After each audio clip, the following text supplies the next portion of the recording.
તો આ તરફ વાત કરીએ થરાદની તો થરાદના ભાપી ગામે પૂજ્ય શ્રી માનપુરીજી મહારાજના પાવન પગલા પધરામણી તથા શિવલિંગની પ્રાણ પ્રતિષ્ઠા મહોત્સવમાં વિધાનસભાના અધ્યક્ષ શંકરભાઈ ચૌધરીએ વિશેષ હાજરી આપી હતી અને ભાપી ખાતે પ્રાણ પ્રતિષ્ઠા મહોત્સવમાં વિધાનસભાના અધ્યક્ષ શંકરભાઈ ચૌધરીએ જણાવ્યું કે આધ્યાત્મિક અને ઉર્જા અને સંતો મહંતોના આશીર્વાદ સાથે થરાદ પંથકમાં લોકોની સુખાકારી માટે અનેક વિકાસના કાર્યોને વેગ મળ્યો છે।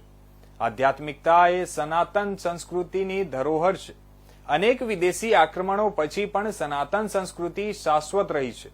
સેવા પરમો ધર્મની ભાવના સાથે અનેક સંતોએ આ ભૂમિ માટે સારા કાર્યો કર્યા છે અને અધ્યક્ષ શંકરભાઈ ચૌધરીએ ગંગાસ્તીના ભજન વીજળીને ચમકારે મોતીડા પરોવ રેપાનભાઈ વાક્યના દૃષ્ટાંત સાથે જીવન આધ્યાત્મિકતા વિશે વાત કરી હતી। તેમણે ભક્તિ કર્મ અને જીવન વિશે વાત કરી હતી। જીવનમાં પરોપકારના ભાવ સાથે બીજાના ભલા માટે કામ કરીએ તો જીવન ધન્ય અને સાર્થક બને છે। આદિ શંકરાચાર્યથી લઈને અનેક સાધુ સંતોએ સનાતન સંસ્કૃતિ માટે કામ કર્યું છે। દયાના ભાવ સાથે મનુષ્ય સત્કાર્યો કરવો જોઈએ અને આ વિસ્તારના ખેડૂતો માટે પાણી સહિતની સુવિધાઓ ઊભી કરી શક્યા તેને સંતોષ છે। થરાદ વિસ્તારના લોકોની સુખાકારી માટે નિમિત્ત બનવાનું સૌભાગ્ય પ્રાપ્ત થયું છે।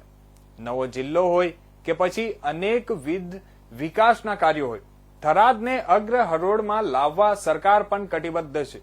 થરાદના ભાપી ખાતે અનેક સંતો મહંતો અને મહાનુભાવોની હાજરીમાં ત્રિદિવસીય વિવિધ કાર્યક્રમનું આયોજન કરાયું હતું, જેમાં પૂજન આરતી, મંદિર વાસ્તુ, હોમકર્મ, પગલા પધરામણી, હવન, પ્રાણ પ્રતિષ્ઠા, સંતોના મુખારવિંદથી દિવ્ય વાણીનું પ્રવચન, માનપુરી બાપુ ગૌશાળાના લાભાર્થે ભવ્ય લોક ડાયરો, દિવ્ય ધર્મસભા સહિતના કાર્યક્રમો યોજાયા હતા।